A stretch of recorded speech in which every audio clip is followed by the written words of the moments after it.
One of the things that hit me early on was being part of the first draft lottery. I don't know how many of your listeners remember that there used to be a draft in the United States, and that was compulsory military service. And I happened to be in college at the time, and I remember sitting around listening to the radio. This was back in the late 1960s, listening to the radio as they drew birth dates out of a hat to determine who would be called up for military service and who would not be. And we're all sitting there, and I about fell out of my chair when my birthday came up as the fifth one drawn out of the hat. I became a conscientious objector. I was not before that time. It's really not until you're faced with a moral decision that you actually dive deeply into thinking about the implications and so on. And when I was faced with that decision, do I go into the Army or Navy or Air Force or Marines, and do I go out there and start killing people and supporting war efforts and so on? And I just couldn't do that morally. So that got me really clearly aware of the coercive nature of the state. Of the concept of the draft and having no control over that and just having your life put up at stake for through no fault of your own, and you have no say in the matter, is a wild concept for people living today to even imagine that you had to experience that. And if we had to experience something like that, I think a lot of people's mindset would change. And that's what they say about Bitcoin, is that you don't often understand it until you're forced to. A lot of people in our generation today, we haven't been forced to see the real world consequences. Like people in other countries who have actually experienced hyperinflation or who know what it's like to not be able to be banked, they understand the significance of Bitcoin. But a lot of people in our country today don't understand the consequences of the current system we're living in. You having that background of actually experiencing the consequences of the system gives you a fuller understanding of Bitcoin and its significance. And that's a big reason why I wanted to have you on the show, is offering that perspective from a different generation. And because you have that deeper understanding, you can feel it just from speaking with you. You can embody the ethos and you fully understand its significance in our society.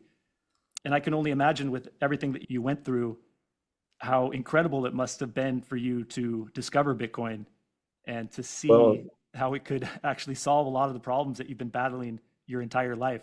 So yes, can you talk about what it was like to discover Bitcoin and sure. how that made So you hopeful? as you just pointed out, it's not until you actually face something in a lot of cases that you work through the details of how to deal with it.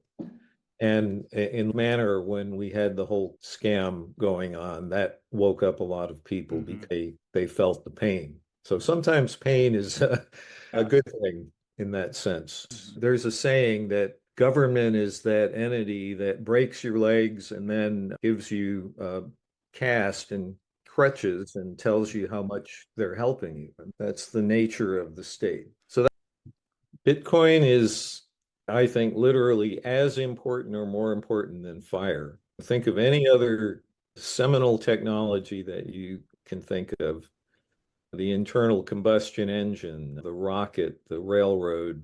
Those all kind of fade because money is the yardstick by which we measure everything else. It's how we communicate value.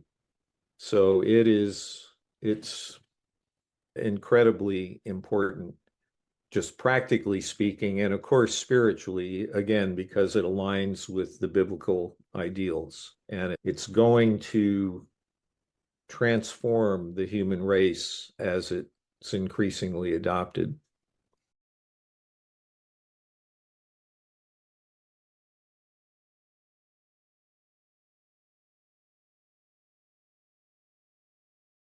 I hope that you enjoyed this episode of The Signal. In a world drowning in noise, signal is everything. Most people are overwhelmed, distracted, and deceived.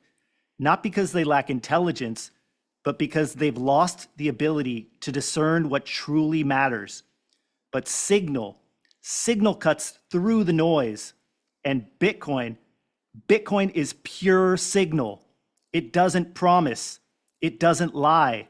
It doesn't bend to opinion or propaganda. It just is. And as the world descends into even more chaos, distraction, and distortion, your ability to identify signal, to recognize what's real, true, and timeless will be one of your greatest assets. So stay sharp, stay sovereign, stay tuned, because here on the Signal, we don't follow trends, we follow truth. I'm Dr. Satoshi, and in a world of noise, we are the Signal.